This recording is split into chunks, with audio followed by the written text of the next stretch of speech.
प्रधानमंत्री बना दो तो देश का नक्शा बदल दूंगा।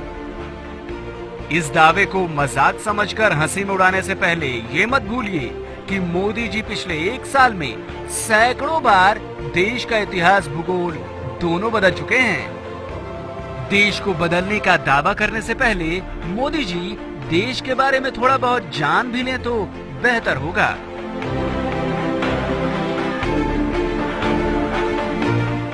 आपको दिखाते हैं मोदी जी के सामान्य ज्ञान के कुछ नमूने, जिसे देखकर आपको मोदी के ज्ञान और उनके दावों दोनों का सच पता लग जाएगा। प्रधानमंत्री जी, मेरी गुजरात की मिट्टी के सपूत डॉक्टर श्यामा प्रसाद मुखर्जी विद्वान थे। विवेकानंद जी उनके साथ वार्ता करते थे, स्वामी दयानंद सरस्वती उनसे वार्ता करते थे, लोकमान्य तिलक उनका मार्गदर्शन में संपर्क बनाए रखते थे। मोदी जी ने जो कहा उसकी हकीकत तो आप समझ ही चुके होंगे। अगर ना समझें तो हम आपको बताते हैं। मोदी ने कहा कि उनकी गुजरात की धरती के सपूत डॉक्टर श्यामा प्रसाद मुखर्जी, जबकि हकीकत ये है कि श्यामा प्रसाद मुखर्जी गुजरात के नहीं, पश्चिम बंगाल के थे। मोदी के मुताबिक स्वामी विवेकानंद जी श्यामा प्रसाद मुखर्जी से बातचीत करते थे, जबकि हकीकत यह है कि श्यामा प्रसाद मुखर्जी का जन्म 1901 में हुआ था। वहीं विवेकानंद जी का निधन 1902 में हो गया था। अब ये कैसे हो सकता है कि सिर्फ 1 बरस की उम्र में ही श्यामा प्रसाद मुखर्जी स्वामी विवेकानंद से बातें करने लगे हों? खैर, एक और नमूना भी देखिए।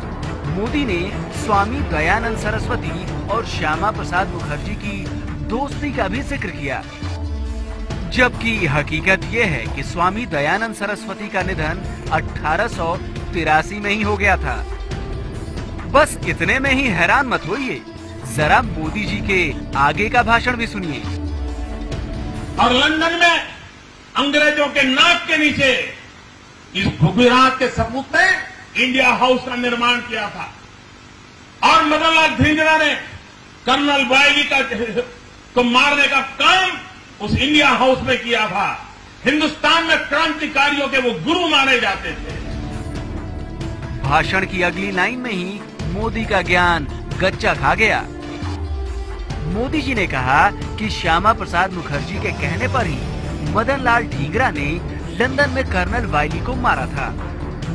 वैसे ये बात सच है कि क्रांतिकारी मदन लाल ढींगरा ने ही कर्नल वायली को मौत के घाट उतारा था, लेकिन मदन लाल ढींगरा ने कर्नल वायली की हत्या 1 जुलाई 1909 को की थी, यानी उस वक्त जब श्यामा प्रसाद मुखर्जी सिर्फ 8 साल के थे। अभी तो और हंसना बाकी है, क्योंकि भाषण का अगला हिस्सा तो और भी मजेदार है। 1930 में उनकी मृत्यु हुई, और मरते समय उन्होंने एक इच्छा व्यक्त की थी कि मेरे अस्थि जो है उसको संभाल के रखा जाए, लेकिन देश जब आजाद हो तब मेरे अस्थि आजाद हिंदुस्तान में ले जाएं, ताकि मैं जो आजाद भारत की सांस लेना चाहता था, जीते जी नहीं ले पाया, लेकिन मेरे मरने के बाद मेरे अस्थि को आजाद हिंदुस्तान की हवा का रुख का पता चले, इसलिए ये मेरे अस्थि संभाल के रखे जाए, देश आजाद होने के बाद उसे ले जाया जाए। 1947 देश आजाद होने के बाद पंडित नेहरू का पहला काम था कि कोई प्रतिनिधि को भेज करके देश के लिए जीने मरने वाले डॉक्टर श्यामा प्रसाद मुखर्जी के उस अस्थि को हिंदुस्तान ला देते। नहीं किया। वैसे अब आप चाहे तो हंस सकते हैं, और अगर अब भी हंसी नहीं आई तो भाषण के इस हिस्से की असलियत सुनकर जरूर आएगी। मोदी जी ने कहा कि डॉक्टर श्यामा प्रसाद मुखर्जी का निधन 1930 में हुआ था, वो भी लंदन में, और आजादी के बाद भारत सरकार उनकी अस्थियां तक नहीं ला पाई। अब जरा असलियत भी सुन लीजिए। श्यामा प्रसाद मुखर्जी का निधन 1953 में हुआ था, वो भी लंदन में नहीं, कश्मीर में। अब आप ही सोचिए, चले हैं देश के पीएम बनने, लेकिन देश के इतिहास का ही पता नहीं।